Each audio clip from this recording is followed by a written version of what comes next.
Hello, ladies and gentlemen. Welcome to another thing where I talk to you about things and allude thinly to thimbles and things that start with TH.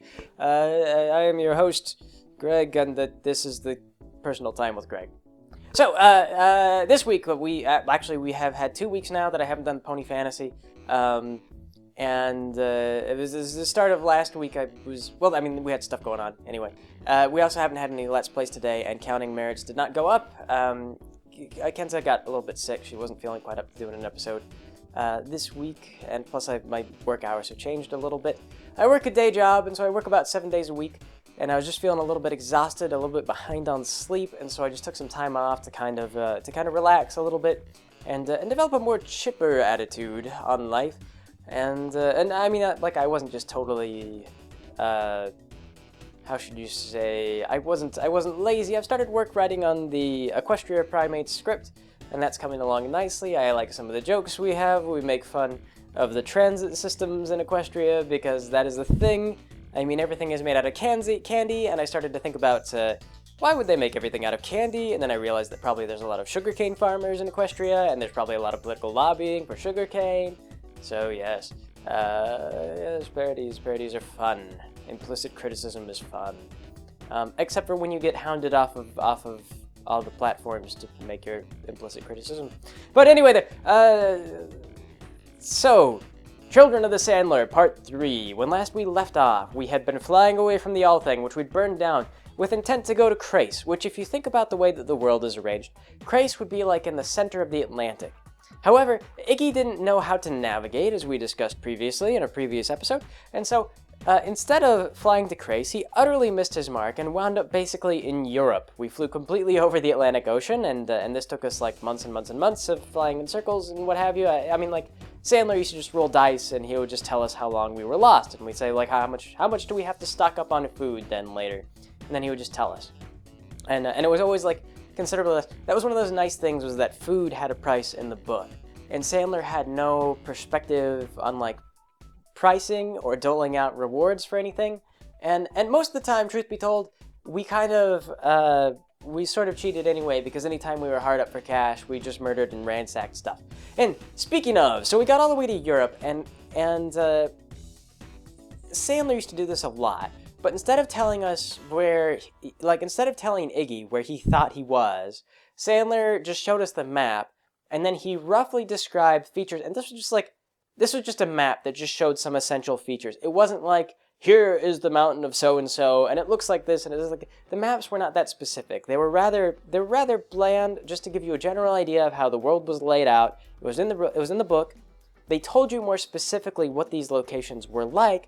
Within the book, if you wanted to do that reading, there were chapters on each and every country that Sandler didn't read anything about. So Sandler just told us, based on the map, on the right, he goes, oh, there's lots of green, and then you pass over some water, and so we just kept flying on a straight line until we ran into a railroad. And it was actually in the book, it was the major rail line. I mean, there were a bunch of railroads, but Sandler didn't know, so it was just one big rail. It was a big railroad. That was the railroad, the only railroad in the entire world. No one else had railroads. And so we ran into this railroad, and we said, aha, here we are at the railroad. And he said, I think that we are lost, and we should sit down and get our bearings.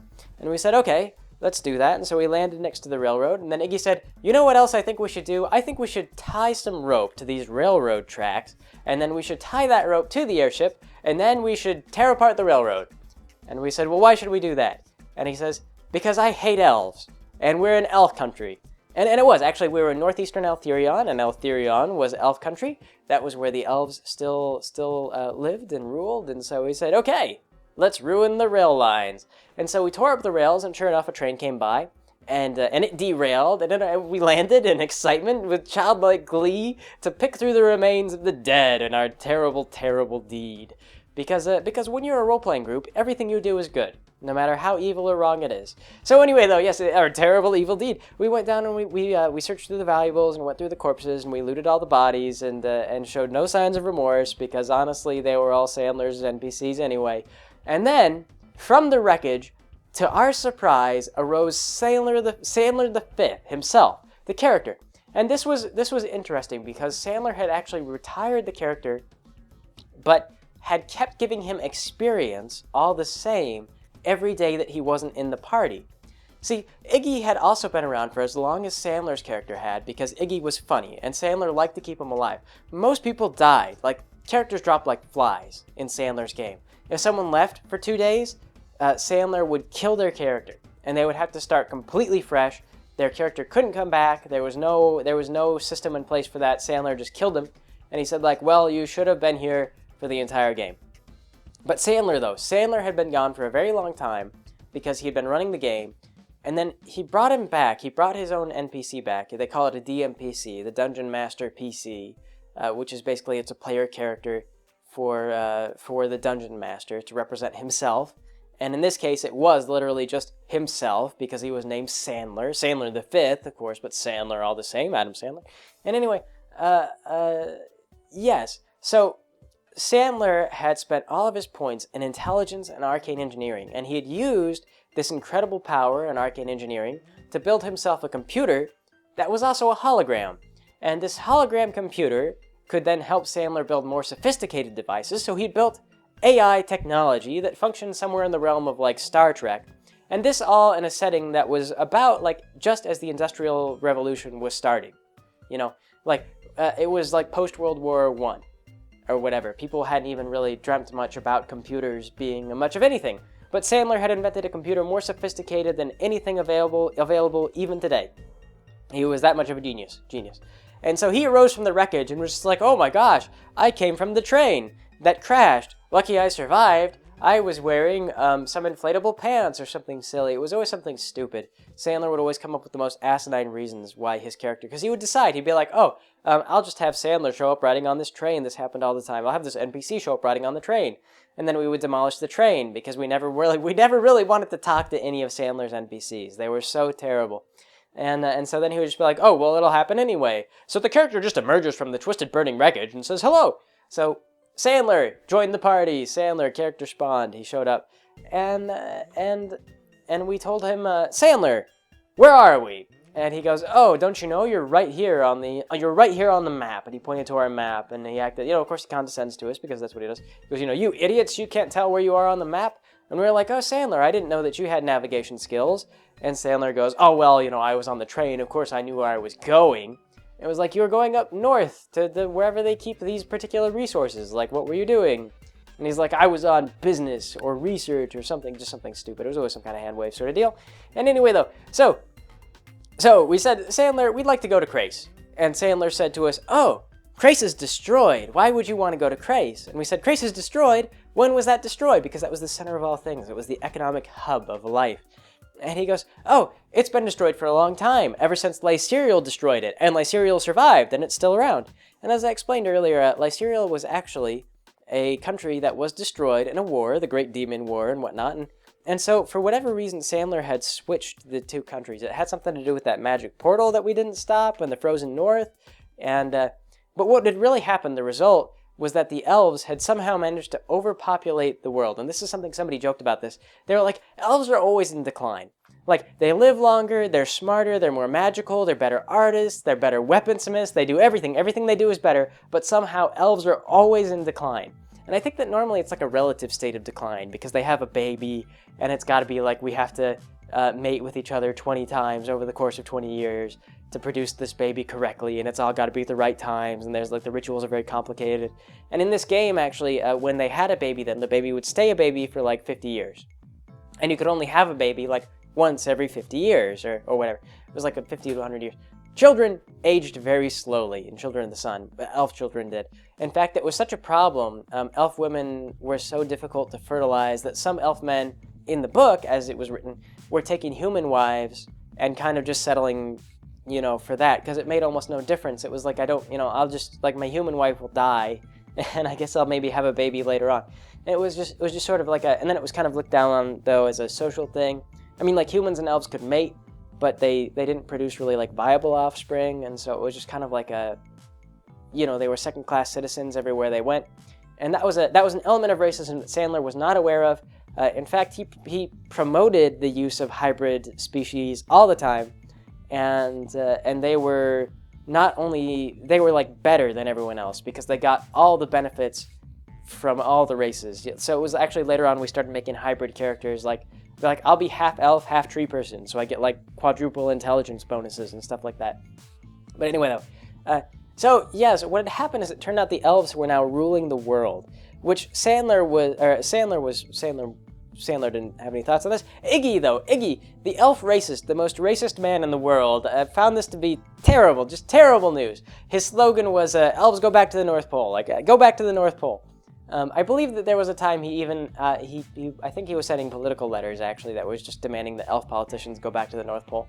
And then the letters exploded, but that's later on. Anyway, though, so, yes, this was terrible news, because the elves were still alive, and they needed to be put back in decline, where they belonged. That was the social order of things. That is where elves always should be, in social decline. They could never be on a state of rise, which for some reason they were. So Iggy declares, he says, this is it. We have to get to Lycerial, and we have to equalize the elven population again. And that became our new quest, because we had no other quests. We had failed to stop whatever machine it was that was in the North Pole, and Iggy had declared it our new mission to end elf supremacy forever. So Sandler says, okay, sure, I'll help with that, but first, let me take this twisted wreckage of this train, and let me repurpose it into a small flying craft. And so sure enough, he builds like a small lifeboat for our airship, and then that's his personal flying craft. And when it turns out, the reason why he did that is later on, we found out he had some kind of diabolical plan. And in any case, though, we got attacked by the military at one point, but it was sort of a dumb thing. I mean, like, I found out I had magical powers. Egil, apart from being an arcane engineer, was also a mild sorcerer, because I thought that was appropriate. And the way that Children of the Sun, their magic system was kind of neat, because they had more of a psychological kind of spell system. And so one spell you could cast was called Phobia. And what Phobia would do is, after a bit of a shock, a person would develop a severe aversion for a day to whatever caused that shock. So you cast a spell, you dump hot coffee in their lap, and then they have an aversion to coffee for the rest of the day. Or you slap them in the face, and then they don't want to talk to you. Like, then they're just kind of nervous about you for the rest of the day. They avoid you all day. And it would be great in combat, because it would just utterly crack the morale of the elite soldiers. Like people, you'd screw up with the officers. They wouldn't want to be in combat anymore. Stuff like that.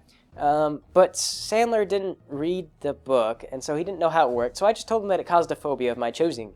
And I often chose human skin, or just skin, and so these elves would come up, and they'd be military elves, and they'd be like, stop right there, and I'd be like, you'd be afraid of skin. And that led to what you might imagine some rather serious problems for those elves. And that was how we defeated the Eltherion military, which was very rapid response. Or that's right, they attacked while we were guarding Sandler, while he was building his lifeboat from the wreckage of the train. So yeah, he wouldn't leave until we got that taken care of. We constantly had to make stops to cater to Sandler. Every time Sandler's character wanted to do something, we had to do it. So away we went to Lycerial, where it turns out that oh my goodness, a huge surprise, they were holding a big race, where we could enter if we had something that had to be about the size of a lifeboat. And just sure enough, to our stroke of luck, Sandler had built us a lifeboat-sized craft, and it was the fastest in the universe.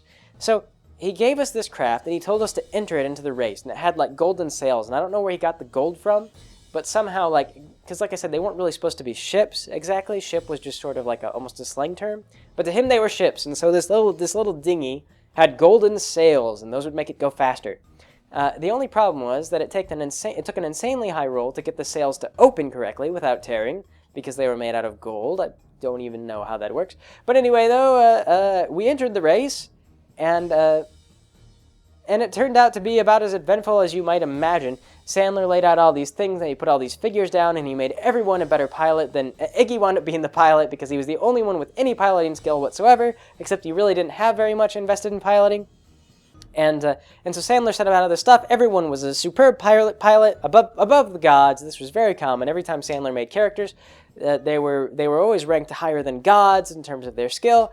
And so Iggy was desperately losing in the back of the pack. He couldn't even get his engine started. The odds were coming in as terrible for his victory. But Egil and Sandler had both put all their money down on Iggy's victory, because he was the player character. And so Egil had very little money, but Sandler had a ton, because Sandler had given himself a ton of money, and also had given himself access to golden sails, and also access to a holographic computer, and also access to anything that Sandler would ever want or need in the game. And he was the best character, the most important character in the entire game. He was the cheese. He was better than everyone. So yes, so sure enough, what happened is Iggy got going, and miraculously, everyone in front of him crashed and exploded along the way. So sheer stroke of luck, Iggy wins the race, wins the day, gets to the end. Sandler makes a 6,000% return on all of his investments, and Egil gets a bunch of money as well, and everyone is happy, and then Iggy has to go to the Capitol building to collect his winnings. And that is where we will leave off for today. So, I'll catch you guys later.